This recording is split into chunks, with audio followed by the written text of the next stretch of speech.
لله رب العالمين والصلاة والسلام على أشرف الأنبياء وخاتم المرسلين نبينا محمد الأمين وعلى آله وصحبه أجمعين أما بعد أعوذ بالله من الشيطان الرجيم يا أيها الذين آمنوا ادخلوا في السلم كافة ولا تتبعوا خطوات الشيطان إنه لكم عدو مبين وقال سبحانه وتعالى أن أقيموا الدين ولا تتفرقوا فيه قبل على المشركين ما تدعوهم إليه আলহামদুলিল্লাহ আজকের এই মহতি গুরুত্বপূর্ণ ইসলামী সম্মেলনের ইসলাম হালাকার সম্মানিত সুযোগ্য সভাপতি যিনি সালাফি মানহাজে অত্যন্ত বিশেষজ্ঞ উঁচু মাপের একজন গবেষক আলেম আলহামদুলিল্লাহ। আমি মাঝে মধ্যে সাহিত্য বক্তব্য শুনি এবং কিছু পয়েন্ট এত ভালো লাগে সত্যি। যেমন আজকে আমি একটি বক্তব্য তার শুনেছি যেটা আমরা এভাবে ভাবি না, সাহেব যেভাবে গভীরে ঢুকে তিনি এক কথা বলেছেন যে আমাদের বাংলাদেশে মাজারের খাদেম হয়, এটা পৃথিবীর কোথাও নাই। মাজার আবার খাদেম কেন, মৃত্যু ব্যক্তির আবার এরপর কি হবে? খাদেমুল হারামাইন শরীফাইন সৌদি আরবের বাদশাহ ফাহাদ বিন আব্দুল আজিজ রহমতুল্লাহ আলাইহি উনি খাদেমুল হারামাইন লকব উপাধি ধারণ করে হারামাইন শরীফাইনের অভূতপূর্ব খেদমত করে সারা বিশ্বের মুসলমানদের তিনি নয়নমণি ছিলেন। বাদশাহ ফাহাদ খাদেমুল সুন্নাহ হতে পারে, খাদেমুল কোরআন হতে পারে, খাদেমুল ইসলাম হতে পারে, কিন্তু খাদেম মাজারের খাদেম কেন হয়? আবার মাজার শরীফ কেন হয়? আলহামদুলিল্লাহ আমাদের শাইখ ডক্টর ইমাম হোসেন হাফিজাহুল্লাহ এবং কিছুক্ষণ পূর্বে অত্যন্ত মূল্যবান জ্ঞানগর্ভ আলোচনা পেশ করেছেন তরুণ আলেম, যিনি তারুণ্যতে এই অল্প বয়সে যিনি আমরা বলবো যে সত্যি মানে ঈশ্বরীয় সাফল্য এবং জনপ্রিয়তা অর্জন করেছেন তিনি আলহামদুলিল্লাহ। সুন্দর জ্ঞানগর্ভ আলোচনা পেশ করেন আলহামদুলিল্লাহ। যোগ্য পিতার সুযোগ্য সন্তান, আমরা দোয়া করি আলহামদুলিল্লাহ। এবং আরো এখানে অনেক দেশ বরের উলামায়ে কেরাম ছিলেন, তারা আলোচনা পেশ করেছেন। আমাদের শাইখ আবু বকর জাকারিয়া, ডক্টর আবু জাকারিয়া তিনিও এসেছিলেন আলহামদুলিল্লাহ। তো সম্মানিত সুধীবৃন্দ, আমি আজকে আপনাদের সম্মুখে যেহেতু আলহামদুলিল্লাহ একটা বলতে হয় যে সমগ্র বাংলাদেশে একটা দুর্বল গতিতে সালাফি মানহাজ এগিয়ে চলেছে আলহামদুলিল্লাহ, এবং একটা হক গ্রহণের প্রতিযোগিতা ঠান্ডা লড়াই শুরু হয়েছে সমগ্র বাংলাদেশে। আজকাল ঘরে ঘরে আজকে সালাফি দাওয়াতের আপনার আমরা বলবো যে দাবিদার, প্রবর্তক এবং ঝান্ডাবাহী আমাদের লোক তৈরি হচ্ছে আলহামদুলিল্লাহ। আমরা অসংখ্য লোককে দেখেছি যারা এক সময় মাইক ভান্ডার, এই আপনার আর ওই যে সুরেশ্বরী, তারপর আপনার দেওয়ানবাগি, এগুলার খাদেম ছিল। আজকে তারা আলহামদুলিল্লাহ আজকে তারা সহি আকিদার তারা ধারক বাহক প্রচারক হয়ে গেছে আলহামদুলিল্লাহ। এটা কিন্তু দাওয়াতের ফসল। ওলামায়ে কেরাম, বিশেষ করে আহলাদিস ওলামায়ে কেরাম, সালাফিয়া মানহাজের ওলামায়ে কেরামের এই যে দিন রাত্রি দিবানিশি একাকার করে তারা যেভাবে আপনার দাওয়াত দিচ্ছেন আলহামদুলিল্লাহ, সমগ্র বাংলাদেশটা আলোকিত হচ্ছে আলহামদুলিল্লাহ। আজকে বাস্তব কথা, আজকে যারা কবর পূজারী, মাজার পূজারী, আজ অনেকটাই তারা কিন্তু নিষ্ক্রিয় গর্তে ঢুকে গেছে আলহামদুলিল্লাহ। এটা আমাদের দাওয়াতের ফসল আলহামদুলিল্লাহ। আমরা যে ঐক্যবদ্ধভাবে আমরা সালাফি দাওয়াত, যেটা আমাদের কেরামদের দাওয়াত, যে দাওয়াত নিয়ে আল্লাহ রাব্বুল আলামিন আল কোরআন অবতীর্ণ করেছিলেন, যে দাওয়াত নিয়ে বিশ্ব নবীর আগমন ঘটেছিল, সে দাওয়াতকে আমরা যদি সম্মিলিতভাবে সমগ্র বাংলাদেশে ছড়িয়ে দিই, ইনশাআল্লাহ সারা বাংলাদেশ শিরক মুক্ত হতে বেশি সময় লাগবে না ইনশাআল্লাহ। তো সম্মানিত সুধীবৃন্দু, আমাদের দেশের জনগণ আলহামদুলিল্লাহ অনেক তাদের ভ্রান্তি থেকে তারা সঠিক আকীদায় ফিরে আসতেছে আলহামদুলিল্লাহ। তো তারই একটি ধারাবাহিকতায় আমরা বলবো যে একামতের দিন নিয়ে আমাদের মধ্যে কিন্তু একটা কনসেপশন আর আসল ধারণাটা কি, ইকামতের দিন বলতে কি বোঝায়, এ ব্যাপারে একটা বিতর্ক, একটা ভুল বোঝাবুঝি রয়েছে। তো সেটা আমরা কিতাব ও সুন্নাহর আলোকে এটার অবসান ঘটাতে চাই। তো সেই বিষয় আপনাদের সামনে আমি সংক্ষিপ্তভাবে তুলে ধরতে চাই। ইকামতের দিন কাকে বলে? তবে ইকামতের দিন নিঃসন্দেহে আল্লাহ রাব্বুল আলামিন সমগ্র মানব জাতির জন্য তিনি ফরজ করে দিয়েছেন। আর আকিমুদ্দিন আল্লাহ রাব্বুল আলামিন বিশেষ করে আমদে কিরামদের ব্যাপারে বলেছেন। তবে এটা আমদে কিরামদের জন্য এটা মানে খাস নয়, সমগ্র বিশ্বের সকল মানুষের জন্য আল্লাহ রাব্বুল আলামিন ইকামতের দিন প্রতিষ্ঠা, দিনের সংগ্রাম, এটা আল্লাহ রাব্বুল আলামিন ফরজ করে দিয়েছেন। আর ইকামতের দিন নিয়ে আমি বলতে চাই, আমাদের দেশে দুটা গ্রুপ, এখানে কিছু আলেম আছেন, কিছু সাধারণ শিক্ষিত আছেন, কিছু ইসলামী চিন্তাবিদরা আছেন। তারা দুটি প্রান্তিকতায় চলে গেছেন। এক গ্রুপ বলতেছেন ইকামতের দিন মানেই হলো একটা রাষ্ট্র প্রতিষ্ঠা করা। এটা একেবারে অবাস্তব একটা কথা। অনেকের কষ্ট মানে শুনতে খারাপ লাগবে, কিন্তু অবাস্তব কথা। এমন ধারণা ইসলামে কখনই ছিল না। ইকামতের দিন বলতে যে শুধু সম্রাটকে সবার আগে একদম আউয়ালিয়াতের ভিত্তিতে রাষ্ট্র গঠন, এমন কনসেপশন ইসলামে কখনোই ছিল না। দুটি কারণ আমি আপনাদের সামনে তুলে ধরতে চাই। একটি কারণ হলো আল্লাহ রাব্বুল আলামিন যে আয়াতে কারিমাতে দিন প্রতিষ্ঠার কথা তিনি বলেছেন, আকিমুদ্দিন। প্রথমত সূরাটি ছিল সূরা মাক্কিয়া, এটা মক্কি সূরা। কাজে মক্কি জীবনে একটি পৃথক ইসলাম স্টেট ফাউন্ডেশন করা, প্রতিষ্ঠা করা, এটা তো কল্পনা তো ছিল না, এটা ধারণার বাইরে। তখন বিশেষ করে 13টি বছর আমার প্রিয় নবী মুহাম্মদ সাল্লাল্লাহু আলাইহি ওয়াসাল্লাম তারা শরীরের প্রতিটি রক্তের বিনিময়ে তারা তাওহীদ তারা প্রতিষ্ঠা করেছেন। অকুল জাহাল হাক্কু ওয়া যাহাকাল বাতিল ইন্নাল বাতিলা কানা যাহুকা। সেই মসজিদে হারামের ভিতরে, পবিত্র কাবার ভিতরে 360টি প্রতিমা মূর্তি ছিল। এগুলাকে নবী সাল্লাল্লাহু আলাইহি ওয়াসাল্লাম সংস্কার করেছেন, পরিচ্ছন্ন করেছেন, আবর্জনা মুক্ত করেছেন। মক্কাকে দীর্ঘ রক্তক্ষয়ী সংগ্রামে 13টি বছর তিনি লাগাতার সংগ্রাম করেছেন। তো এটা আল্লাহ তাআলা বলছেন আল আকিমুদ্দিন, তোমরা দিন কায়েম করো, মানে তাওহীদ প্রতিষ্ঠা করো। দিন যদি এক অর্থে বলা হয়, সেটা অবশ্যই তাওহীদ হবে, বিশুদ্ধ আকীদা হবে, আল্লাহ তাআলার একত্ববাদ হবে, আল্লাহ তাআলার ওয়াহদানিয়াত হবে। সকল প্রকার ইবাদত একমাত্র মাহবুব উপাস্য, মাহবুদ হক আল্লাহর জন্য নিবেদিত, শিরোধার্য করা, এটা হচ্ছে আপনার আকিমুদ্দিন। আর দ্বিতীয়ত প্রমাণ হচ্ছে, সম্মানিত শ্রোতাবৃন্দ, আল্লাহ তাআলা সেই আয়াতে তিনি বলছেন যে কাবুল, আল্লাহ তাআলা বলছেন একদম স্পষ্টভাবে যে হে রাসূল সাল্লাল্লাহু আলাইহি ওয়াসাল্লাম, আপনি যে বিষয়ের দিকে আপনি আহ্বান করতেছেন, কাবুল আলাল মুশরিকিনা মা তাদউহুম ইলাই, আপনি যে আল্লাহর একত্ববাদের দিকে, তাওহীদের দিকে আপনি আহ্বান করতেছেন, এটা তাদের জন্য অসহনীয় হয়ে গেছে। এরা তার বরদাস্ত করতে পারতেছে না, মেনে নিতে পারছে না। তাহলে বিষয়টা কি? অবশ্যই তাওহীদ। যারা বলেছিল আজআল আলিহাতা ইলাহা ওয়াহিদা, আশ্চর্য, ইন্না হাযা লাশাইউন উজাব, বিস্ময়কর ব্যাপার।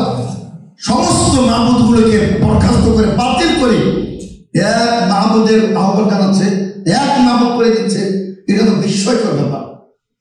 তো সুতরাং সম্মানিত শ্রোতাবৃন্দ, এই যে দুটি প্রান্তিকতা আমি বলতে চাচ্ছি, যে এক গ্রুপ তারা মনে করছেন যে আকিমুদ্দিন মানেই হচ্ছে রাষ্ট্র প্রতিষ্ঠা করা, অথচ কোন একজন আম্বে কেরাম সবার প্রথমে তিনি রাষ্ট্র গঠন করেন না। আমাদের প্রিয় নবীকে বলা হয়েছে যে আপনি যদি রাজত্ব চান, ক্ষমতা চান, মাল লাগে না, আপনাকে আমরা ক্ষমতা বসিয়ে দিই।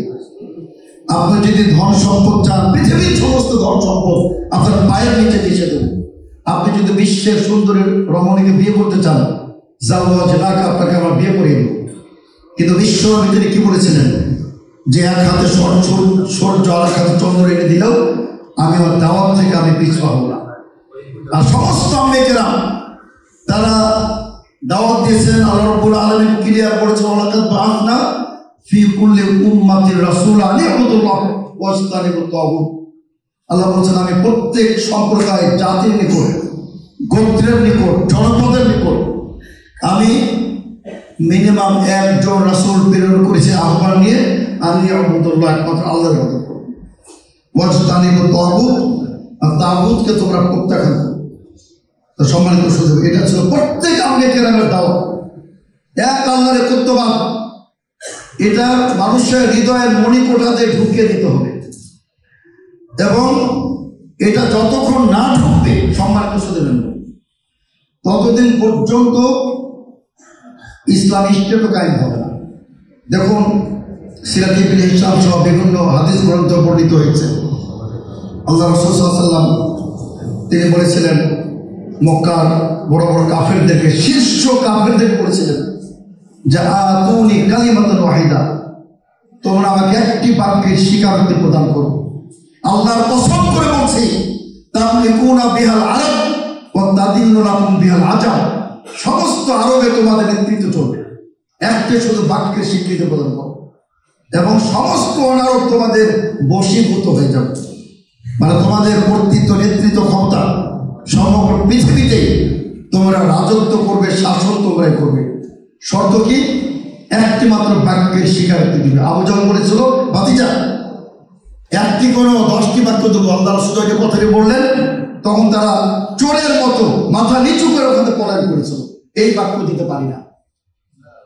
সুতরাং বোঝা যাচ্ছে সম্মানিত সুধীবৃন্দ, প্রকৃত তাওহীদ যদি আমরা ধারণ করতে পারি, লালন করতে পারি, আজও বাংলাদেশে ইসলামিক খেলাফত প্রতিষ্ঠা সম্ভব। সম্মানিত সুধীবৃন্দ, কিন্তু মাজার পূজারীদের দিয়ে, কবর পূজারীদের দিয়ে আপনি যদি 18 কোটি মানুষ কবর পূজারী হয়, এদের দ্বারা কষ্টে গেল তাওহীদ প্রতিষ্ঠা সম্ভব নয়, এবং এদের দ্বারা ইসলামী স্টেট প্রতিষ্ঠাও সম্ভব নয়। সম্মানিত সুধীবৃন্দ, এর জন্য সবার আগে মানুষের ঈমানকে শক্তিশালী করতে হবে, মানুষের ঈমানকে, আকীদাকে বিশুদ্ধ করতে হবে। সম্মানিত সুধীবৃন্দ, এটি হলো সবার চেয়ে জরুরি। এটা হলো আউজাবুল ওয়াজিবাত, পৃথিবীতে যত আবশ্যক এবং আপনার অপরিহার্য বিষয় আছে তার মধ্যে সবচেয়ে গুরুত্বপূর্ণ হলো আকীদা সংশোধন এবং বিশুদ্ধ আকীদা। সম্মানিত সুধীবৃন্দ, এবং এখানে আল্লাহ রাব্বুল আলামিন তিনি দুটি কথা বলেছেন, দুটো অংশ, একটা পজিটিভ, নেগেটিভ। লা ইলাহা, প্রথমে অস্বীকার, সকল বাতিল মাবুদকে অস্বীকার করে দিলাম, প্রত্যাখ্যান করে দিলাম। লাত, উজ্জা, মানাত এবং যত প্রতিমা, যত দেবদেবী, যত আপনার ঠাকুর বা যত কিছু রয়েছে সবকে প্রত্যাখ্যান করতে হবে। অতঃপর আল্লাহর একত্ববাদ, লা ইলাহা ইল্লাল্লাহ, আল্লাহ ছাড়া সঠিক কোনো মাবুদ নাই। সম্মানিত সুধীবৃন্দ, আসলে আমরা এই কালেমার মর্মার্থ, কালেমার গুরুত্ব, কালেমার ওজন এটা আমরা বুঝি না। আমরা মনে করি আমরা তো এই কালেমা বিশ্বাসী, কিন্তু এই কালেমা পাঠ করে যে কত অসংখ্য লোক যে আপনার মুশরিক অবস্থাতে বহাল আছে, এটা আমরা বুঝতে চাই না। আর এই কথা আল্লাহ রাব্বুল আলামিন স্বয়ং তিনি বলেছেন, ওয়া মা ইউমিনু আকতারুহুম বিল্লাহি ইল্লা ওয়া হুম মুশরিকুন। আল্লাহ ক্লিয়ার বলেছেন যে তাদের ঈমান আনা সত্ত্বেও তারা মুশরিক, ঈমান আনা সত্ত্বেও তারা মুশরিক। কাজে আপনার কেউ যদি অসংখ্য হজ করে, যাকাত প্রদান করে, সালাত আদায় করে, কিন্তু যদি শিরক মুক্ত না হয়, ওই যে মাজারে গিয়ে আবার সেজদা, যতক্ষণ পর্যন্ত তার তাওহীদকে, আকীদাকে বিশুদ্ধ করতে না পারবে ততক্ষণ পর্যন্ত সে মুশরিক থেকে যাবে। সম্মানিত সুধীবৃন্দ, এর জন্য সমস্ত আম্বিয়া কেরাম তারা যে দাওয়াত দিয়েছেন সেটা ছিল প্রথম আকীদার সংশোধন। তো এর জন্য আমি একটা কথা বলতে চাই যে অবশ্যই ইসলামী স্টেট কায়েম করা, খেলাফত প্রতিষ্ঠা করা, অথবা আপনার একটি রাষ্ট্র গঠন করা, এটা নিঃসন্দেহে এটাও গুরুত্বপূর্ণ, এটাও অত্যন্ত আবশ্যক।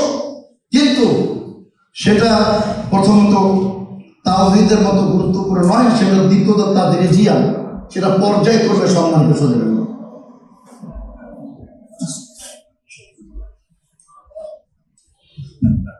তো বলছিলাম সম্মানিত শ্রোতৃবৃন্দদের, সেটা অবশ্যই পর্যায়ক্রমে আল্লাহ রাসূল সাল্লাল্লাহু আলাইহি ওয়াসাল্লাম নিজে তিনি মদিনা ইসলামের রাষ্ট্র প্রতিষ্ঠা করলেন, কিন্তু 13টি বছর পরে পর্যায়ক্রমে। তো আপনি যদি প্রথমে ইসলামের রাষ্ট্র কায়েম করতে চান, যেটা আমাদের দেশে আমরা দেখেছি এতদিন পর্যন্ত, যে আপনার জেল, জুলুম, নির্যাতন, ফাঁসির কাছে ঝুলাই ধরে কি করলেন, রিমান্ডে নিয়ে সীমাহীন নির্যাতন, আপনার প্রতিবাদ করার কোনো ক্ষমতা নেই। তো সুতরাং আমরা যদি ফার্স্টে মানুষের আকীদা আমরা পরিশুদ্ধ করি, আমরা যদি তাওহীদবাদী মুসলিম তৈরি করি, তো ইনশাআল্লাহ এদের ইমানের শক্তি অনেক বলিয়ান হবে। তখন এরাই আপনার ইসলামিক স্টেট কায়েম করবে ইনশাআল্লাহ। তাই জন্য সম্মানিত শ্রোতৃবৃন্দ, আমি যে কথা বলতে চাচ্ছি যে অবশ্যই ইসলামী রাষ্ট্র প্রয়োজন, কিন্তু সেরকম কিন্তু অনেক স্তর আছে। আর একটা কথা মনে রাখবেন যে ফরজের কিন্তু অনেক স্তর আছে, ওয়াজিবের অনেক স্তর আছে, হারামের কিন্তু অনেক স্তর আছে। অশ্লীল সিনেমা দেখা, অশ্লীল সিডি দেখা, অশ্লীল আপনার পর্নোগ্রাফি দেখা অবশ্যই পাপ, কিন্তু সেটা জেনা ব্যভিচারের চেয়ে পাপ না। জেনা ব্যভিচার আরো মারাত্মক, জেনা ব্যভিচারের চেয়ে মারাত্মক হলো শিরক। কাজে এগুলো আপনার পর্যায়ক্রমে আছে। অনুরূপভাবে যেগুলো ওয়াজিব, এখানেও কিন্তু পর্যায়ক্রমে আছে। তাওহীদ হলো সবার উপরে, এখানে কোনো আপোষ নাই। কিন্তু ইসলামী স্টেট এর অবশ্যই প্রয়োজন, কিন্তু সেটার জন্য আপনাকে প্রস্তুতি গ্রহণ করতে বলেছেন। আগে সে শক্তি সঞ্চয় করতে হবে। সম্মানিত শ্রোতাবৃন্দ, এর জন্য আমরা একটা কথা বলতে চাই যে যত আপনার আম্বিকেরাম পৃথিবীতে এসেছিলেন, তারা প্রত্যেকেই তারা তাওহীদের দাওয়াত দিয়েছেন। আল্লাহ তাআলা কি বলেন, শারা'a লাকুম মিনাদ-দীন মা ওয়াসসা বিহি নূহা ওয়াল্লাযী আওহাইনা ইলাইকা ওয়া মা ওয়াসাইনা বিইব্রাহিম ওয়া মূসা ওয়া ঈসা আন আকিমুদ-দীন। আল্লাহ রাব্বুল আলামিন ক্লিয়ার বলেছেন যে তিনি দ্বীনের বিধিবদ্ধ করেছেন, শরীয়তের আবর্তন তিনি করেছেন, যেটা তিনি নূহ আলাইহিস সালামকে তার ওসিয়ত করেছিলেন, নির্দেশ করেছিলেন, এবং হে রাসূল সাল্লাল্লাহু আলাইহি ওয়াসাল্লাম আপনার উপরে যেটা আমি অবতীর্ণ করেছি, এবং যেটা আমি ইব্রাহিম, মূসা, ঈসাকে নির্দেশ প্রদান করেছিলাম, তো সেটার ভিত্তিতে আল্লাহ কি বলেছেন, আন আকিমুদ্দিন।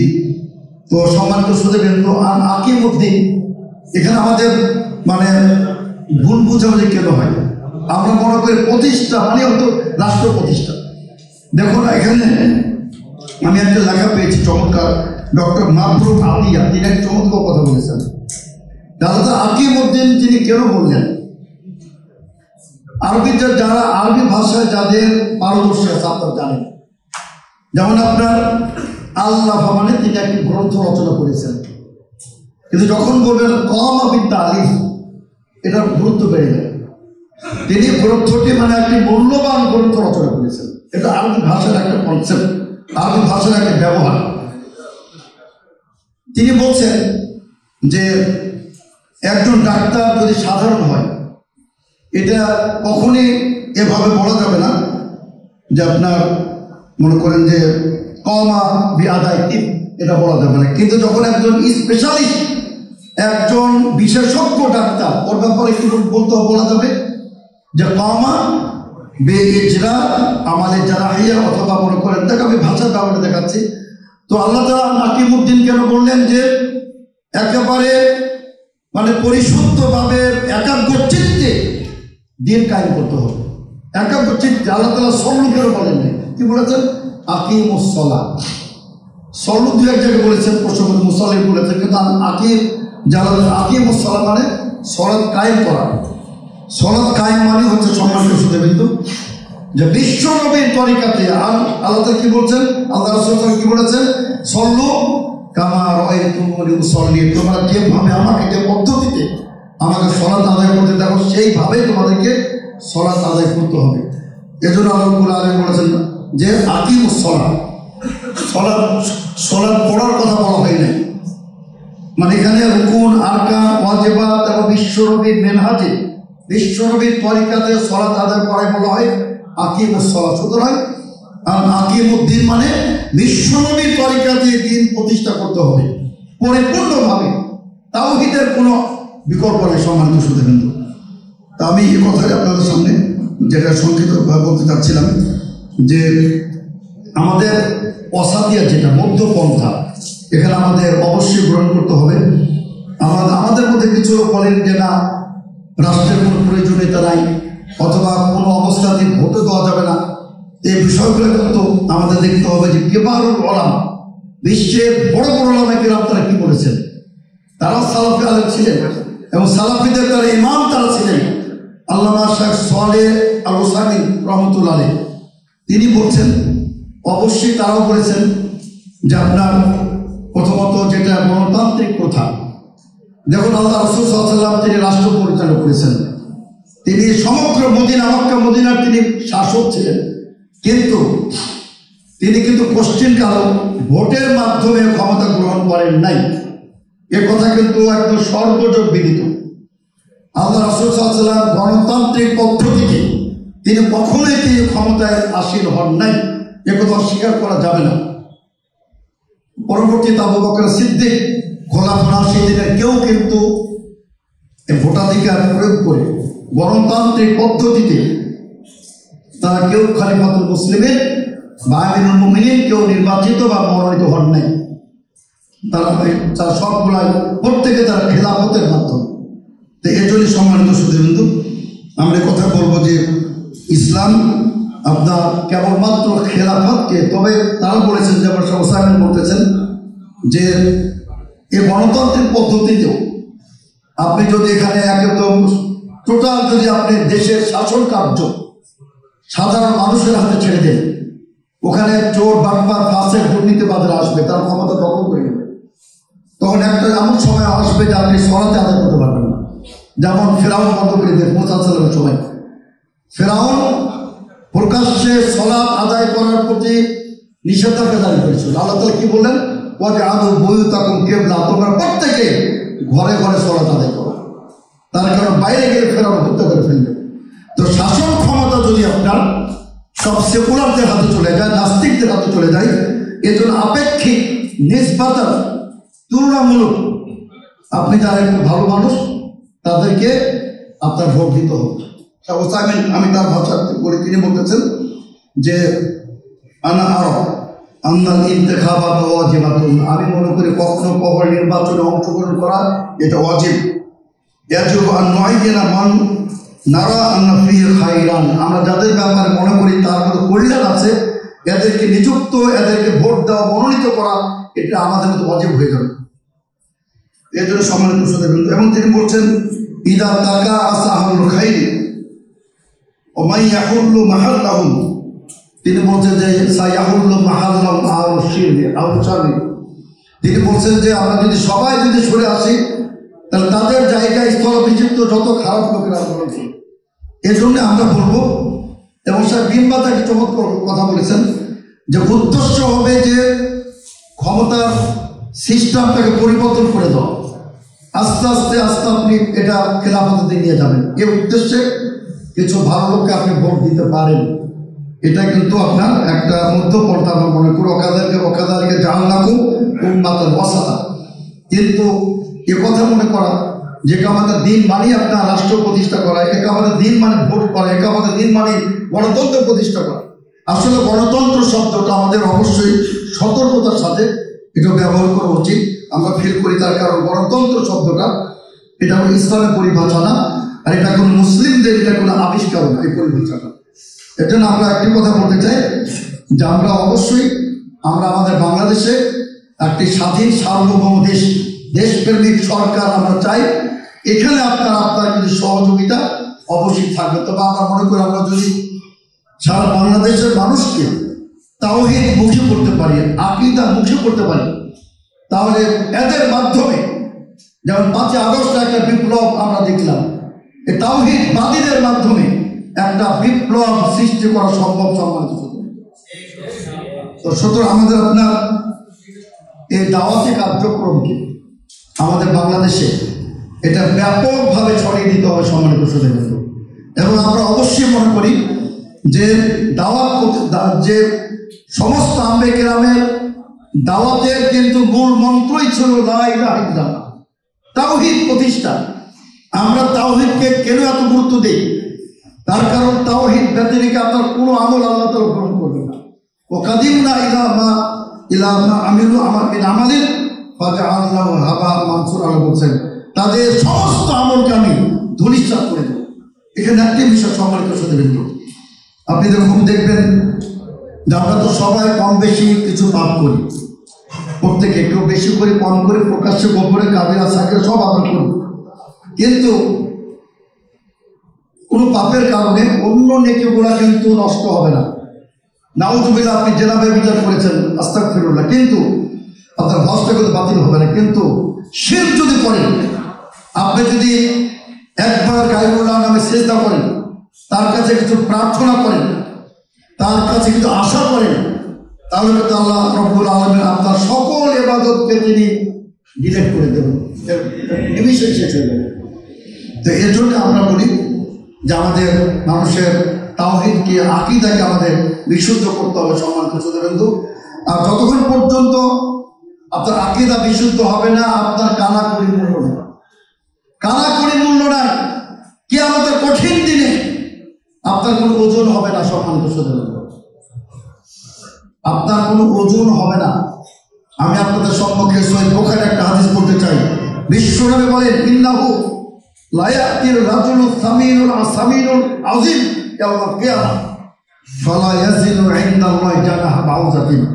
আল্লাহ রাসূল সাল্লাল্লাহু আলাইহি ওয়াসাল্লাম বলেন, কিয়ামতের দিনে অনেক লোক আসবে যারা গোটা তাজা সতেজ স্থূল দেহে, ওই যে দেওয়ানবাগিকে দেখেছেন কি বিশাল দেহ, এসব দেহের কোনো ওজন হবে না সম্মানিত সুধীবৃন্দু। আল্লাহ রাসূল বলেন, ফালা ইয়াজিনু ইনদাল্লাহি জানাহা বাউযাতিন, সামান্য মাছির ডানার সমপরিমাণ তাদের কোনো ওজন হবে না। তার কারণ তাদের তাওহীদ নাই। সে হাদিসটা একটু শুনে রাখবেন, যদি আপনার প্রত্যেকে জানেন। আমি একটু স্মরণ করে দিতে চাই সম্মানিত সুধীবৃন্দু। মূসা আলাইহিস সালাম আল্লাহকে বললেন, রব্বুল আলামিন আল্লিমনি কালিমাতান আযকুরুকা বিহা অথবা আযকুরুকা বিহা, হে রব্বুল আলামিন তুমি আমাকে এমন একটি বাক্য শিক্ষা দাও যেটা আমি তোমার জিকির করবো, তোমার কাছে দোয়া চাইবো। আল্লাহ তাআলা বললেন, মূসা কুল লা ইলাহা ইল্লাল্লাহ, তুমি লা ইলাহা ইল্লাল্লাহ পাঠ করো। তিনি কি বললেন, আই রব্বি কুল্লু ইবাদিকা কুলুনা হাযা, তোমার তো প্রত্যেক বান্দা এই কালেমা পাঠ করে। তিনি বললেন, হে মূসা তুমি জানো না, লাউ আন্নাস সামাওয়াতি সাবআ ওয়াল আরদিনা সাবআ মুদিয়াত ফি কিফাতিন, এই সাত খণ্ড আসমান, সাত খণ্ড জমিন যদি এক পাল্লায় রাখা হয়, আর এই ক্ষুদ্র কালিমা এটাকে যদি অপর পাল্লায় রাখা হয়, সাত খণ্ড আসমান জমিন হালকা হয়ে উড়ে চলে যাবে। সুবহানাল্লাহ। সম্মানিত সুধীবৃন্দু, সে হাদিসটা দেখেন, এক ব্যক্তির 99টি দপ্তর রেজিস্টার হবে, পাপ পাপ পাপ, সে নিরাশ হয়ে যাবে। আল্লাহ বলবেন, তোমার একটি নেকি আছে, আজকে আমি তোমাকে তোমার সেই নেকি প্রদান করবো, তার কারণ আমার নিকটে সামান্যতম কোনো অত্যাচার অবিচার হবে না। তখন সে কিছুটা আশার আলো দেখবে, একটু নিরাশ হয়ে যাবে যে কোথায় 99টি পাপের দপ্তর তালিকা, ছোট্ট একটা বেতাকা কার্ড, যে কার্ডের মধ্যে লেখা থাকবে লা ইলাহা ইল্লাল্লাহ। আল্লাহ রাব্বুল আলামিন বলবেন, আমার প্রিয় বান্দা, তোমার এই সমস্ত 99টা পাপের বহি আর এই ছোট্ট খণ্ড কালিমা, একটি বাক্য, আজকে এটাতে ওজন করা হবে। সে রব্বুল আলামিন এই ছোট্ট ক্ষুদ্র বাক্যতে আবার কি আসবে? আল্লাহ বলবেন, দেখো তুমি ওজন করা হবে সম্মানিত সুধীবৃন্দু, 99টি দফতর বহি উড়ে চলে যাবে, হালকা হবে। আর এই কালিমাতুত তাওহীদ এটা কিন্তু আপনার ভারী থাকবে। সুবহানাল্লাহ। এটা কাদের জন্য সম্মানিত সুধীবৃন্দু? যখন আপনার আকীদাটা বিশুদ্ধ হবে, নির্ভেজাল হবে, স্বচ্ছ হবে, ওখানে যত দূরবীন, যত মেশিন দ্বারা পরীক্ষা নিরীক্ষা করা হোক, ওখানে কোনো আপনার ভেজাল পাবে না, তখনই আপনি এই মর্যাদা লাভ করবেন সম্মানিত সুধীবৃন্দু। অথচ আজকে বলা হচ্ছে আকীদার কোনো দাম নাই, আকীদা পরিভাষা ইসলামে নাই। আজকে বলা হচ্ছে তাওহীদ ইসলামে নাই, মানহাজ বলতে কিছু নাই। নাউযুবিল্লাহ। আমরা ক্লিয়ার বলতে চাই সম্মানিত সুধীবৃন্দু, যে আপনারা নিজেদের অজ্ঞতা, মূর্খতা আর জাহালাত প্রমাণ করবেন না। আমাদের উলামা কেরাম বসে আছেন, আলহামদুলিল্লাহ। আমি আগে বলেছি যে আমাদের শাহ আলহামদুলিল্লাহ সালাফি মানহাজে মুতাখাসসিস বিশেষজ্ঞ আলেম, আলহামদুলিল্লাহ। আমাদের এই জাতীয় আলেমরা কিন্তু তারা প্রতিটা সংশয়ে, প্রতিটা প্রশ্নের দাঁত ভাঙা জবাব দেওয়ার জন্য প্রস্তুত রয়েছে আলহামদুলিল্লাহ। আমি কথা বলতে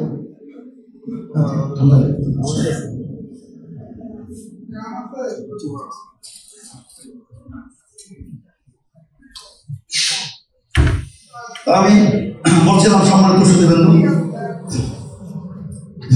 আমাদের কিছু ভাই বলেন, আমি একটি সংশয় নিরসন করতে চাই। কিছুদিন পূর্বে শুনেছেন একজন নাম করা কথিত যশা বক্তা অনেক হক কথা বলল, অন্যদের চেয়ে অনেক ভালো, কিন্তু ভুলের মধ্যে কেউ নাই, আমাদেরও ভুল হতে পারে। এজন্য আমি বলতেছি তার নাম উল্লেখ না করে। তিনি একটি বক্তব্য বলেছিলেন যে একটা হাদিস তিনি পেশ করেছিলেন। হাদিসটা কিছু বোখারি হাদিস, মান সাল্লা সালাতানা ওয়াস্তাকবালা কিবলাতানা ওয়া আকালা দাবিহাতানা ফাযালিকা মুসলিম ফালা ফাহু ফি জিম্মাতিল্লাহ ফালা তুখবিরু জিম্মাতাল্লাহ। সহিহ বুখারী হাদিস। আল্লাহ রাসূল বলেছেন, যে ব্যক্তি আমাদের মতো সালাত আদায় করবে আর আমাদের কিবলার অনুসরণ করবে, আর যে ব্যক্তি আমাদের জবাইকৃত পশুর গোশত ভক্ষণ করবে, এই ব্যক্তি মুসলিম। সুতরাং তিনি বলেছিলেন যে যারা ওই তথাকথিত সুন্নি, যারা সুন্নি মানে মাজার পূজার হিসেবে বুঝাতে চাচ্ছেন ওরা মুসলিম, নাউযুবিল্লাহ। তো তিনি এই হাদিসটা তিনি দলিল হিসাবে পেশ করেছিলেন। তো এটা একটা এখানে আমরা ক্লিয়ার করতে চাই, এই হাদিসে কিন্তু আপনার স্পষ্ট তাদের মুসলিম বলা হয়নি। তার কারণ আপনি যখন বিশ্বনবীর ইন্তেকালের পরে, বিশ্বনবীর তিরোধানের মৃত্যুর পরে অসংখ্য লোক মুরতাদ হয়ে গেছিল। তাদের অপরাধটা কি ছিল? তারা যাকাত অস্বীকার করেছিল। তো যাকাত অস্বীকার করার কারণে যদি তাকে প্রত্যেকে আবু বকর সিদ্দিক রাদিয়াল্লাহু আনহু যদি তাদের বিরুদ্ধে জিহাদ করেন, তাদেরকে কাফের বলে ফতোয়া দেন, তার মুরতাদ হয়ে গেছে। তো এখানে তো এখন যাকাতের কথা নাই। মান সাল্লা সালাতানা ওয়াস্তাকবালা কিবলাতানা ওয়া আকালা দাবিহাতানা, এখানে তো যাকাতের কথা বলা হয় নাই। তার মানে তার যাকাত অস্বীকার করার কারণে এগুলো আদায় করলেও তার কাফের। সুতরাং আপনি নাম দেবেন মুসলিম আর আপনি করবেন মাজার পূজা, করবেন কবর পূজা, আপনি কিভাবে মুসলিম দাবি করতে পারেন?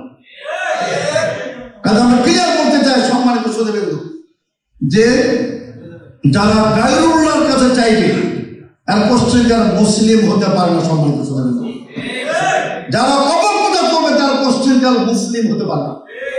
বিশ্বনবী মুহাম্মদ সাল্লাল্লাহু আলাইহি ওয়াসাল্লাম আলীকে পাঠিয়েছিলেন, আলী যাও, লা তাজিদু কাবরান মুশরিফান ইল্লা সাওয়াইতাহু, কোন উঁচু কবর পাবে ভেঙে চুরমার করে দেবে, সমান করে দেবে মাটির সাথে। আর আজকে আপনার কি মাজার পূজা বিনা পয়সায় কি ব্যবসা, নাউযুবিল্লাহ। আপনি দেখবেন এদের সবচেয়ে ইনকাম বেশি। আমরা বলি যে যারা আপনার যে ক্রিকেটার, ফুটবলার বা যারা আপনার অভিনেতা, অভিনেত্রী, শিল্পী, এদের তো ম্যাক্সিমাম হারাম উপার্জন আনলিমিটেড, বিলিয়ন বিলিয়ন টাকা। কিন্তু তাও তো ওখানে একটু পরিশ্রম আছে, ওখানে একটু শ্রম আছে, ওখানে তাদের ক্যাপাবিলিটি আছে, তাদের যোগ্যতা আছে। এখানে তো কিচ্ছু না, সবই বাটপারি চুরি। এখানে আপনার সবই মানুষের পকেট, তার মানে আপনার ইমানের তার ডাকাতি করে।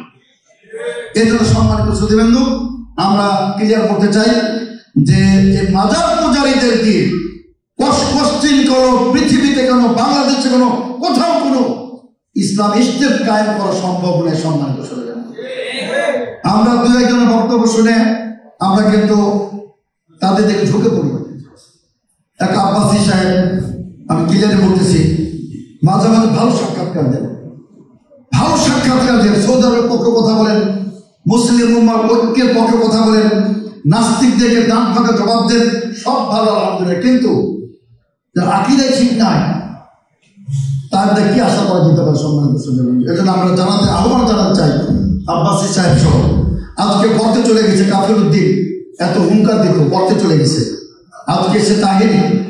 আমরা তো ক্লিয়ার ফতোয়া দিয়েছি স্পষ্ট ভাষায় যে তাহেরি যতদিন পর্যন্ত তার শিরকে কুফরি কথা, আল্লাহর ধন মোহাম্মদকে দিয়ে আল্লাহ গেছেন ফতুর হয়ে গায়েব, আর মোহাম্মদের ধন খাজাকে দিয়ে, খাজা বাবা সরে গেছেন আজমিরে, কেউ ফিরে না খালি হাতে। খাজা বাবা তোমার দরবার, যতদিন পর্যন্ত তাহেরি তাহলে বক্তব্য প্রত্যাখ্যান না করবে, আমরা তাকে কাফের হিসেবে ফতোয়া দিয়ে দিলাম। যতদিন পর্যন্ত সে তওবা না করবে, তার জানাজা পড়া না জায়েজ হবে। কাজে আমরা ক্লিয়ার করতে চাই, মাহফিল থেকে আমরা তাহিরের মতো যারা ওই সাহিত্য ব্যক্তিকে ওয়ালিয়াউলের তথাকথিত বা অরিজিনাল তাদের কাছে যারা আশ্রয় প্রার্থনা করে, ভিক্ষা চায়, তাদের কাছে তারা ফরিয়াদ করে, তারা কোশ্চেনকার মুসলিম হতে পারে না। সম্মানিত সুধী, আল্লাহ তাআলা কি বলেন?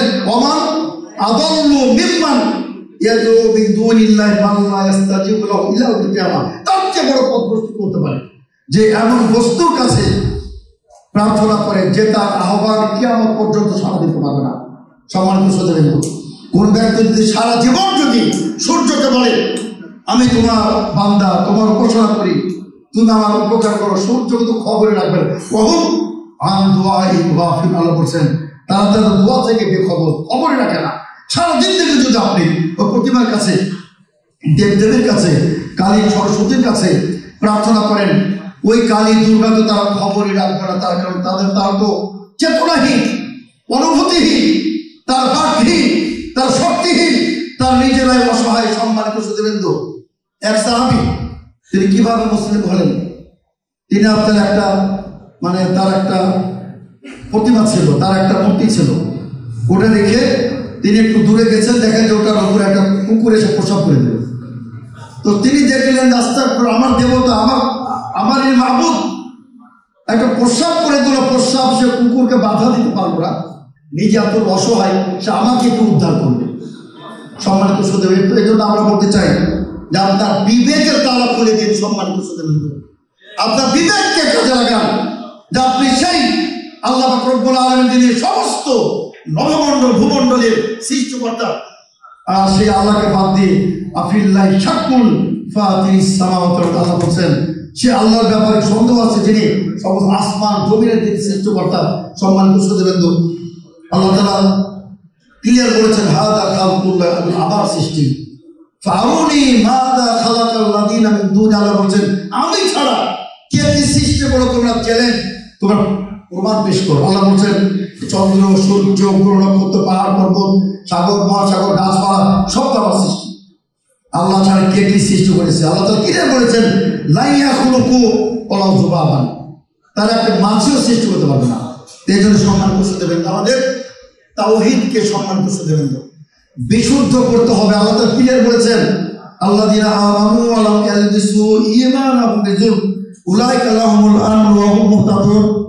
আল্লাহ তাআলা ক্লিয়ার বলেছেন আল্লাযীনা আমানু, যারা ঈমান গ্রহণ করেছে, আর ওয়া লাম ইয়ালবিসু ঈমানাহুম বিযুলম, তাদের ঈমানের সাথে কোনো প্রকার শিরকের, জুলুমের, অত্যাচারের মিশ্রণ ঘটায় নাই, একেবারে বিশুদ্ধ পবিত্র তাদের ঈমান, তাদের আকীদা। সম্মানিত শুধু আল্লাহ তাআলা বলছেন উলাইকা লাহুমুল আমনু, এদের জন্য নিরাপত্তা এবং এরাই হচ্ছে হেদায়েত প্রাপ্ত। এই জন্য সম্মানিত শুধু আল্লাহ তাআলা আপনাকে সার্টিফিকেট দিয়েছেন, এরাই হেদায়েত প্রাপ্ত। সুতরাং সারা বিশ্বের মানুষ যদি আপনাকে গুমরা বলে, গায়ে মুকাল্লিদ বলে, ইহুদিদের দালাল বলে, শিয়া বলে, রাফিজি বলে, কাদিয়ানি বলে, আমার আপনার কিচ্ছু আসে যায় না ইনশাআল্লাহ। তার কারণ স্বয়ং আল্লাহ পাক রব্বুল আলামিন বলছেন ওয়া হুম মুহতাদুন, এরাই হেদায়েত প্রাপ্ত। আর বিশ্বনবী তিনি বলে গেছেন লা তাযালু তায়ফাতুম মিন উম্মতি যাহিরিন আল হাক্কি লা ইয়াদুররুহুম মান খাযালাহুম হাত্তা ইয়াতি আমরুল্লাহ কাযালিক। সহিহ মুসলিম, বুখারী মুসলিমের হাদিস। বিশ্বনবী বলেন কিয়ামত পর্যন্ত একটি হকের উপরে একটি জামাত, একটি দল, একটি সম্প্রদায় টিকে থাকবে। যতদিন চন্দ্র, সূর্য, গ্রহ, নক্ষত্র টিকে থাকবে ততদিন এই দলটি টিকে থাকবে। পৃথিবীর কোনো শক্তি তাদেরকে নিশ্চিহ্ন করতে পারবে না, তাদেরকে লাঞ্ছনা করতে পারবে না, তাদেরকে একদম আপনার নিশ্চিহ্ন করে ফেলতে পারবে না। তো এই দলটি সম্পর্কে আপনারা জানেন, বড় বড় ওলামা কেরাম, আহমদ হাম্বল, আলী মাদিনী, আব্দুল কাদের জিলানী রাহমাতুল্লাহ আলাইহি, তারা প্রত্যেকে বলেছে ইল্লাম ইয়াকুনু আহলুল হাদিস ফালা আদরি মানহুম। আহলে হাদিস যদি না হয় এই দলটি আমরা জানি না কার, নিঃসন্দেহে তারা আহলে হাদিস। আহলে হাদিস শব্দ, সালাফি শব্দ নিয়ে আপনার কবর পূজকদের, মাজারিদের ভিতরে আত্মনাদ শুরু হয়ে যায়, তাদের ভিতরে কম্পন শুরু হয়ে যায়। সম্মানিত সুধীবৃন্দু, এটা আমি বলতে চাই ইমাম শাফিঈ রাহমাতুল্লাহ আলাইহি এত বড় ইমাম সুবহান, মাত্র 52 বছর বয়সে ইন্তেকাল করেছেন। আর কিয়ামত পর্যন্ত পৃথিবীতে যত ইলম, বিশেষ হাদিসে আর কিয়াসের বিরুদ্ধে যত লেখনী, তার অবদান থাকবে ইমাম শাফিঈ এবং অবদান থাকবে সম্মানিত সুধীবৃন্দ। এবং আহমদ রহমান তার ব্যাপারে বলছেন আল ইমাম শাফি কানা শামসুল দুনিয়া, সারা পৃথিবীর জন্য তিনি সূর্যের মতো তিনি ছিলেন। সূর্য ছাড়া যেমন পৃথিবী অচল, ইমাম শাফি ছাড়াও সে সময়টা কিন্তু মানুষ বিপদে ছিল, রায় কিয়াসের আপনার সর্বদা আপনার ছড়িয়ে পড়েছিল, মানুষ সুন্নাহ এবং হাদিস থেকে বিমুখ অবলম্বন করেছিল। ইমাম শাফির সংগ্রামে, ইমাম শাফির তার ভাঙা জবাবে আবার মানুষ হাদিসের দিকে ফিরে এসেছিল সম্মানিত সুধীবৃন্দ। যেমন তারা ছড়িয়ে দিল যে খবর আগে যাবে না, তো তিনি বলেছিলেন আদান একজন কেটে দাও, 10 জনে তো 20 জন আদান দিতে হবে, এর পক্ষে উত্তর আজ পর্যন্ত দিতে পারে নাই। যেমন শাফি বলেছেন যে যখন সাহাবায়ে কেরাম দাঁড়িয়েছিলেন মসজিদে বাইতুল মাকদিসের দিকে মুখ করে সালাত আদায় করতেছিলেন, মাত্র একজন ব্যক্তি আহ্বান করেছিল আলা ইন্নাল কিবলাতা হুবিলাত বা তাহওয়ালাত, কিবলাকে পরিবর্তন হয়ে গেছে। একজন সাহাবীর আহ্বানে সমস্ত মুসলমান কেরাম তারা বাইতুল মাকদিস থেকে বাইতুল্লাহর দিকে তার মুখ ফিরে গেছিলেন প্রত্যেকে একজন। তো এর জন্য সম্মানিত সুধীবৃন্দ, আমি সে কথাটা বলতে চাই যে আমাদের নিঃশর্তভাবে বিশ্বনবীর ভালোবাসা অর্জন করতে হবে সম্মানিত সুধীবৃন্দ। এটাও কিন্তু তাওহীদের অংশ, মানে আল্লাহ রাসূলের মহব্বতে, আল্লাহ রাসূলের ইতাআতে, তার আনুগত্যেও আপনাকে একক নিঃশর্তভাবে আল্লাহ রাসূলের ইতাআত করতে হবে সম্মানিত সুধীবৃন্দ। আর এর জন্য আমরা বলতে চাই যে সহিহ হাদিসের বা বিশুদ্ধ আকীদার কোনো বিকল্প নাই। আমি বলছিলাম অনেকে বলে যে আকীদা বলতে কোরআন হাদিসে কিচ্ছু নাই, তো সে আমাদের সে বক্তা বলেছিলেন। তা আমি আপনাদের সামনে একটি সহিহ হাদিস যা মুসনাদ দারিমিতে বর্ণিত হয়েছে আকীদা সংক্রান্ত বিশ্বনবী সাল্লাল্লাহু আলাইহি ওয়াসাল্লাম থেকে প্রমাণিত একটা হাদিস আপনাদের সামনে তুলে ধরতে চাই। বিশ্বনবী বলেন লা ইয়াতাকিদু কালবু রাজুলিন মুসলিমিন আলা সালাসি খিসালিন ইল্লা দাখালাল জান্নাহ। বিশ্বনবী বলেন কোন মুসলিমের যদি হৃদয় যদি 3টা বিষয়ে স্থির এবং তারা যদি দৃঢ় বিশ্বাস স্থাপন করে সে জান্নাতে প্রবেশ করবেই করবে। সুবহানাল্লাহ। বলা হলো যায়েদ ইবনে সাবিত রাদিয়াল্লাহু আনহু, হে আল্লাহর রাসূলের প্রিয় সাহাবী, সে 3টি আমল কি কি? তিনি বলেছিলেন, আল্লাহ রাসূল সাল্লাল্লাহু আলাইহি ওয়াসাল্লাম বলেছেন, একটি হলো যে ইখলাসুল আমাল, বিশুদ্ধ নিয়াতে একেবারে আল্লাহর উদ্দেশ্যে কাজ করা একেবারে। আর আরেকটি হলো আপনার ইখলাসুল আমাল ও লুজুম জামাআতুল মুসলিমিন, মুসলমানদের জামাত আপনার দৃঢ়ভাবে শক্তভাবে ধারণ করতে হবে। আর আল্লাহ রাসূলের যারা ইমাম আছেন, শাসক কর্তা আছেন, প্রশাসক আছেন, তাদের কল্যাণ কামনা করতে হবে। এই 3টি গুণ অর্জন করলে বিশ্বনবী বললেন সে ব্যক্তি জান্নাতে প্রবেশ করবেই করবে। তো আমাদের কথা সে হাদিস আল্লাহ রাসূল স্বয়ং বলেছেন লা ইয়াতাকিদু কালবু মুসলিমিন বা কালবু রাজুলিন মুসলিমিন, পুরো মুসলমানের হৃদয় যে অন্তঃকরণ যদি এই 3টি বিষয়ে দৃঢ়ভাবে বিশ্বাস করে, এটা আল্লাহ রাসূলের হাদিস থেকে প্রমাণিত আকীদা। আর কোরআনও আছে আকাদতু বিল ঈমান, আকাদ মানে কি? দৃঢ়ভাবে পাহাড় পড়ে যাবে কিন্তু আপনার বিশ্বাস চলবে না।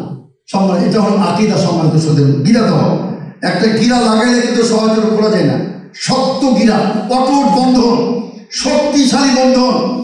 সারা পৃথিবী সম্মানিত সুধীবৃন্দ, সারা পৃথিবী আপনার যদি চলে যায় কিন্তু আপনার ঈমান করবে, এটাই হলো আকীদা সম্মানিত সুধীবৃন্দ। এর জন্য আমরা বলতে চাই যে আকীদার ব্যাপারে সম্মানিত সুধীবৃন্দ আমাদের আপোষহীনভাবে বিশুদ্ধ আকীদার সাথে কোনো আপোষ নাই। বিশ্বনবী বলেন খবরদার লা তুশরিক বিল্লাহ ওয়া কুতিতা কুবিতা, তোমাকে যদি হত্যা করে ফেলা হয়, তোমাকে যদি জ্বলন্ত দগ্ধ করে দেওয়া হয়, তবু তুমি আল্লাহর সাথে শিরক করবে না। এই জন্য সম্মানিত সুধীবৃন্দ আলহামদুলিল্লাহ এই আকীদা, এই বিশ্বাস এ আপনার পাহাড় পড়ে যাবে। সাহাবা আল্লাহ রাসূল বলছেন আমার সাহাবা কেরামের কত লোকের ঈমান পাহাড়ের চেয়ে শক্তিশালী। সুবহানাল্লাহ। এই জন্য সম্মানিত সুধীবৃন্দ আমরা আল্লাহর রহমতে বিশ্বনবীর সহিহ হাদিস আর বিশুদ্ধ আকীদা এখানে আমরা আপোষহীনভাবে আমরা ছড়িয়ে দিতে চাই সম্মানিত সুধীবৃন্দ। আলহামদুলিল্লাহ। আমি একটা কথা বলতে চাই যে আজকে আমাদের বিশিষ্ট ইসলাম চিন্তাবিদ সাহেব ডক্টর ইমাম হোসেন হাফিজুল্লাহর উদ্যোগে, তার নেতৃত্বে, তার সভাপতিত্বে এই যে আমরা একটা সুন্দর আজকে একটা ইসলামিক সেমিনার, এবং এটা কিন্তু আমি মনে করি একেবারে আপনারা এলিট পার্সন, বিশেষজ্ঞ, শিক্ষাবিদ অনেক এখানে উচ্চ পর্যায়ে আপনারা যারা আছেন এখানে আলহামদুলিল্লাহ আপনারা যদি এই আজকের শিক্ষা, আজকের সেমিনারের সমস্ত আপনার আলোচনা যদি আপনার ছড়িয়ে দিতে পারেন, নিজের মধ্যে প্রতিষ্ঠা করতে পারেন, এই জন্য আমি বলছিলাম ইকামতের দিন সৌভাগ্য হবে আপনার হৃদয়ের মধ্যে আগে ইকামতের দিন করবেন।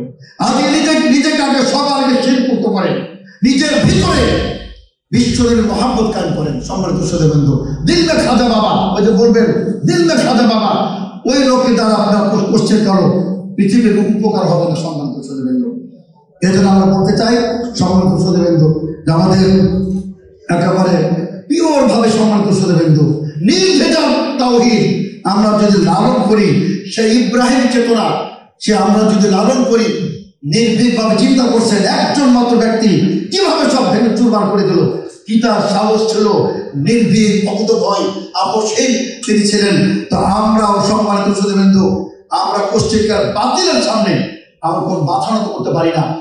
আমরা আপনার ছাড় দিতে পারি ব্যক্তিগত সম্পত্তিতে, ব্যক্তিগত আপনার সুবিধা অসুবিধায়, কিন্তু আকীদার সাথে বিশ্বনবী সুন্নাহর সাথে আমরা কোশ্চেনের কারণে ছাড় দিতে পারি না। সম্মানিত শ্রোতাবৃন্দ, তো আসুন আমরা আল্লাহর রহমতে মাশাআল্লাহ এখানে আমাদের অনেক মা বোনেরাও তারা এসেছেন, তাদের বসার ব্যবস্থা হয়েছে।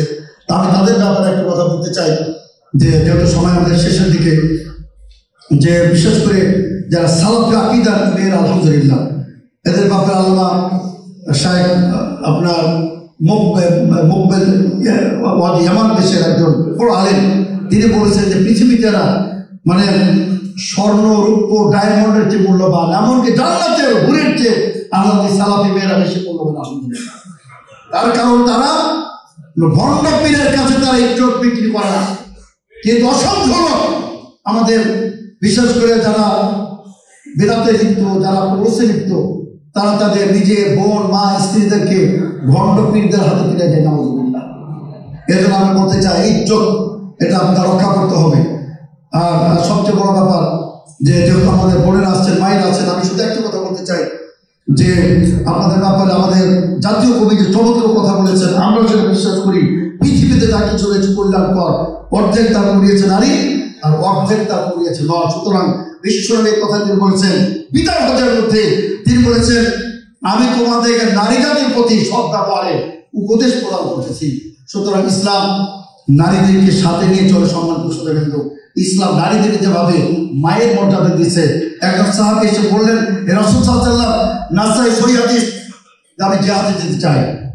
আল্লাহ রাসূল বললেন হাল্লাকা মিন উম্মিন, বাড়িতে তোমার মা আছেন?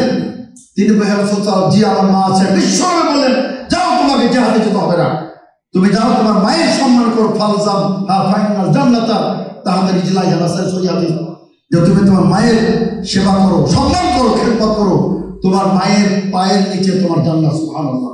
তো সম্মানিত শ্রোতাবৃন্দ, ইসলাম নারীদেরকে মা হিসাবে, বোন হিসাবে, স্ত্রী হিসাবে যে মর্যাদা প্রদান করেছে, এমন মর্যাদা নারীরা কল্পনা করতে পারেন তখন যেখানে তাদেরকে জীবন্ত এরা মাহমুদা কুসুলিলা জীবন্ত কবর দেওয়া হতো। সম্মানিত শ্রোতাবৃন্দ, তাদের পৈতৃক সম্পত্তিতে কোনো তাদের অংশ ছিল না। সেখানে ইসলাম সর্বপ্রথম লিদ্দাকারে মিথলু হাউজিল হুসাইন তাদেরকে উত্তরাধিকার সম্পত্তি তাদের দান করে সম্মানিত করেছেন। সম্মানিত শ্রোতাবৃন্দ, আর বিশ্বনবী মহিলাদের ব্যাপারে হাদিস বলেছেন চারটি কাজ করলে আল্লাহর উপর বলবেন চাও আমার প্রিয় বান্দি জান্নাতের যে পরম দিয়ে যে গেট দিয়ে প্রবেশ করতে চাও তোমার জন্য সব উন্মুক্ত করে দিলেন। সুবহানাল্লাহ। একটি কি যে সালাত খামসা, পাঁচ ওয়াক্ত সালাত আদায় করে নিয়মিত। এখানে তো বড় সমস্যা, আমাদের অনেক মহিলারা কিন্তু নিয়মিত সালাত আদায় করেন না। যেমন আল্লাহ রাব্বুল আলামিন কত বড় তিনি কৃপা বিধান, তাদের যে বিশেষ যে পিরিয়ডগুলো হয় মাসিক, আল্লাহ তাআলা সালাত মাফ করে দিয়েছেন। সুবহানাল্লাহ। আল্লাহ কত বড় মেহেরবান, আল্লাহ তাআলা অবিচার করেনি। ওমা আনা বিযাল্লামিল আবিদ, আল্লাহ তাআলা কুরবানদের প্রতি সামান্যতম অত্যাচার অবিচার করি না। তো সেই আল্লাহ রাব্বুল আলামিন আপনার ব্যাপারে বলছেন, রাসূল বলছেন যে কোনো ব্যক্তি যদি, কোনো মহিলা যদি নিয়মিত 5 ওয়াক্ত সালাত আদায় করে আর রমজান মাসে সিয়াম পালন করে আর স্বামীর আনুগত্য করে আর স্বামীর অবর্তমানেও তার লজ্জাস্থান হেফাজত করে, আল্লাহ তাআলা বলবেন যাও যে জান্নাত যে গেট দিয়ে তুমি জান্নাতে প্রবেশ করতে চাও তুমি জান্নাতে ঢুকে যাও। সুবহানাল্লাহ। তো সুতরাং সম্মানিত শ্রোতাবৃন্দ, আসুন আলহামদুলিল্লাহ আমি আবার পরিশেষে আমাদের সম্মানিত শায়েখ, আমাদের অত্যন্ত প্রিয় শায়েখ, আমি কথা বলতে চাই আলহামদুলিল্লাহ আমি শাইখের অনেক বক্তব্য শুনি, মাঝে মধ্যে শুনি, শোনার সুযোগ হয়, একসাথে প্রোগ্রামও করি। এত সূক্ষ্ম তিনি কথা বলেন আলহামদুলিল্লাহ। যেটা আমি প্রথমে বলেছিলাম যে আমি আজকে কিন্তু হঠাৎ করে শাইখের বক্তব্য আসলো, আমি দেখলাম যে মাজারে খাদেম এত চমৎকার। আমাদের ওখানে বেরেনি যায় না যে মাজার আবার খাদেম কেমন হয়। খাদেম হারামের হতে পারে, খাদেম সুন্নাহ হতে পারে, খাদেম ইসলাম হতে পারে, খাদেম মসজিদ হতে পারে, কিন্তু মাজার খাদেম কেমন হয়। এই মাজার পূজা, এই কবর পূজা সম্মানিত সুধীবৃন্দু যতকাল উৎখাত না হবে বাংলাদেশ থেকে প্লাবন মহাপ্লাবন দূর হবে না।